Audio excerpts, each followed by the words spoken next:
பருவ காலங்களில் இலையுதிர் காலம் என்று இருப்பதைப் போல தனது கட்சிக்கு இது கலையுதிர் காலம் என்று காளியம்மாள் விலகல் குறித்து சீமான் கருத்து தெரிவித்துள்ளார்.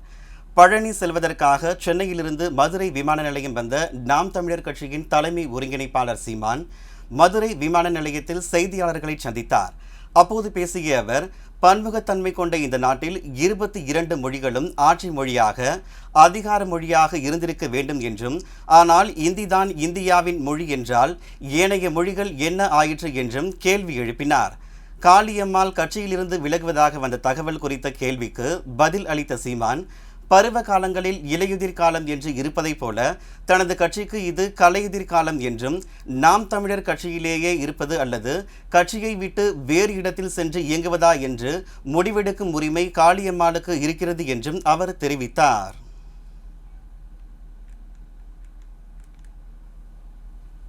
அதற்கு பிறகு உலகமெங்கும் சின்ன சின்ன நாடுகள்ல கூட பல மொழிகள் ஆட்சி மொழியர். இந்தி மொழி பேசக்கூடிய மக்கள் தான் இந்தியா அப்படிங்கிறது இல்லை, இங்க இருந்தது இல்லை. முதல் இந்தியான்னு ஒரு நாடு இருந்தது இல்லை. பல மொழி பேசும் மக்கள், பல்வேறு மொழிவழி தேசிய இனங்கள் எல்லாம் வாழ்ந்து இருந்த போது வெள்ளக்காரர்களால் உருவாக்கப்பட்ட ஒரு கட்டமைப்பு தான் இது. இந்த நாடும் இந்த பேரும் இந்தியாங்கிற பேர். அதுல இந்தி பேசும் மக்களும் இருக்கிறாங்க. அப்ப இது என்ன பண்ணிருக்கணும்? இந்தியா ஒரு பன்முகத்தன்மை கொண்ட ஒரு நாடு, தேச ஒற்றுமையும் இறையாண்மையும் கொண்ட ஒரு நாடா இருக்கணும்னா இந்த நாட்டுல இருக்கிற 22 மொழிகளும் ஆட்சி மொழியா இருந்தது, அதிகார மொழியா இருந்தது.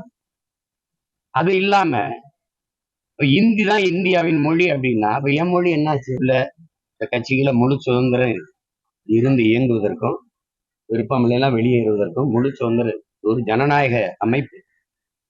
தங்கச்சியை நாங்க தான் அன்பா, முதல்ல சமூக செயற்பாட்டாளர் தான் தங்கச்சி இருந்தாங்க, அவங்களை அழைச்சிட்டு வந்தது நான் தான்.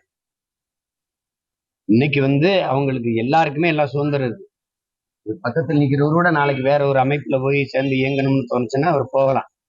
வரும்போது வாங்க வாங்க வணக்கம் ரொம்ப நன்றின்னு சொல்லுவோம். போறதா இருந்தா போங்க ரொம்ப ரொம்ப நன்றி வாழ்த்துக்கள்னு சொல்லுவோம். இதுதான் எங்களுடைய கொள்கை. உங்களுக்கு தெரியும்னு நினைக்கிறேன். பருவ காலங்கள்ல இலையுதிர் காலம்னு ஒண்ணு இருக்கும்.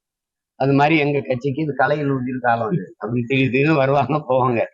என்ன இப்ப எல்லாம் முன்னைக்கு இப்ப வெளியில போனா நீங்க எல்லாம் எடுத்து ஒரு பேச்சு மாதிரி போடுறதுனால கேள்வி கேட்கறதுனால எல்லாரும் வெளியே தெளிவு